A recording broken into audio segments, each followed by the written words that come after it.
December 2019.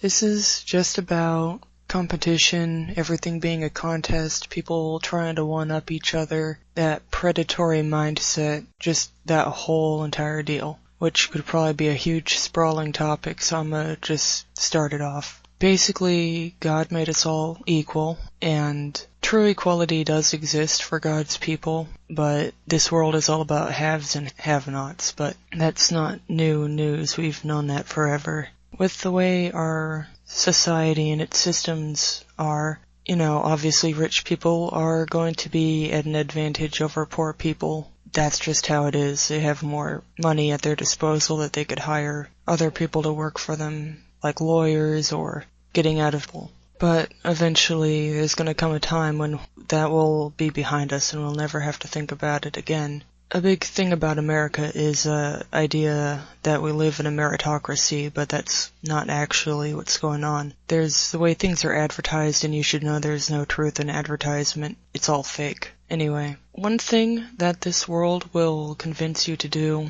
is turn everything into a competition, to the point where simple fun group activities like art jams or writing jams or whatever turns into a contest in the minds of some of the participants. I'll plead guilty to that. It's kind of a hard mindset to get rid of. The way everything's a contest and people are ranked as being better or worse than others. And sometimes people that have really terrible skills and they're not good at anything, but they do certain favors for the people running the contest, they will win through their connections and their favors that more skilled people that are eligible to win according to the rules of the contest, they're not going to win. You're going to see that a lot. The popularity contests are all a sham because popularity is a sham. If you just look at the comments under the videos of all popular people, 100% of those comments are from shills and fake users, even bots. They keep begging for like, comment, subscribe, even though they have thousands, millions of subscribers, but those are empty accounts. They're fake.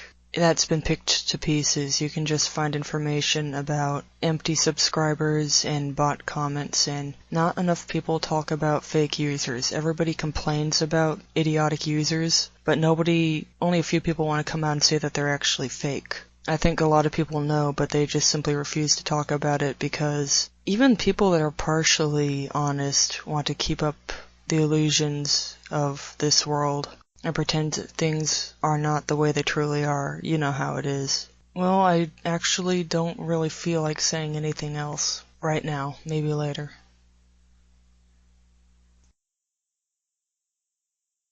Thoughts about sports. Now, I'm not bashing on sports. I'm not saying they're inherently bad. I'm just commenting on them. The whole pitting people against each other to compete for a title and a reward, and it just ties in with how everything is a race or a pissing contest and everybody wants to be the first to do something. Yeah, I get it. I mean, I often want to be the first or the best. We all do, I'm sure. Society's kind of pounded that into us. You get rewarded for being the first, and a lot of fights break out over who did things first. Like when you present an idea and then somebody else presents the same idea that they got it from you, but they get more recognition for the thing that you said first, and then a fight breaks out. Yeah, I get it. That's just how it is. The truth is a truth that stands on its own, and it doesn't matter who reports it first, because it turns out the truth has always been there, but it was hidden. First, the truth was hidden, then it got reported on.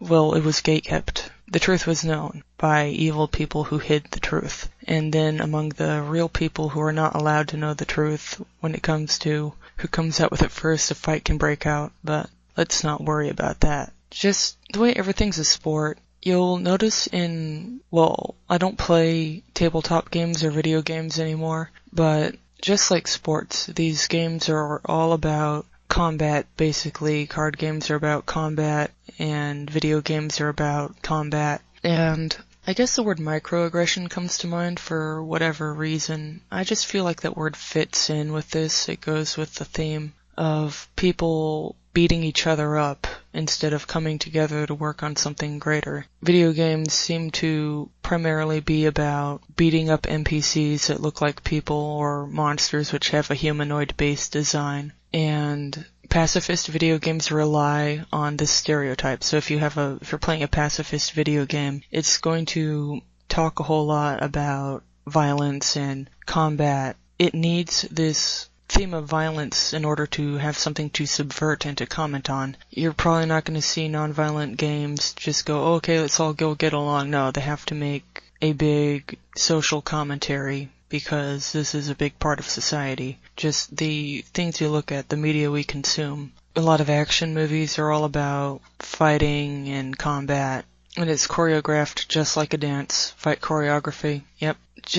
And this is so prevalent that we think nothing of it. It's just business as usual. Whenever we see violence in the media, violence in games, violent stories, read about violence in history books, it's just business as usual. But if you ever see something about getting along and working together to do some good stuff, isn't that unusual? Don't you ever stop and think, hey, I don't hear about this every day. This is very rare that I hear about it. And so I'm just commenting on that.